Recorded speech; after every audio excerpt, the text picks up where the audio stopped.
இறைச்சி உணவு. இதில் இது நல்லது கெட்டது, இறைச்சி மிக கெடுது, வெஜிடேரியன் நல்லது அப்படியெல்லாம் முழுக்க முழுக்க சமூகம் திணித்த ஒரு விஷயம் தானே ஒழிய அறிவியல் திணித்த விஷயம் கிடையாது.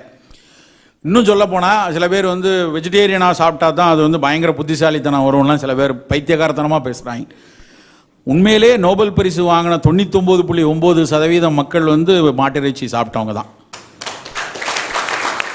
ஸோ இறைச்சி எந்த விதத்திலும் கேடான ஒரு விஷயம் இல்லை. இறைச்சிக்கான தேர்வில் இன்றைக்கு நிறைய அதுக்குள்ளேயும் வணிகம் போய் உட்கார்ந்துருக்கு.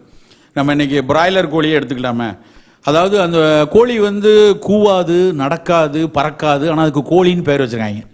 எப்படின்னு தெரில. அப்படியே 65-70 நாள் ஒரு பிராய்லருக்குள்ளே வச்சு அடைச்சி அதனுடைய சதைப்பகுதி வீங்க வேண்டும் என்பதற்காக அதுக்கு செலுத்தப்படக்கூடிய ஊட்டச்சத்துக்கள் ஏராளம்.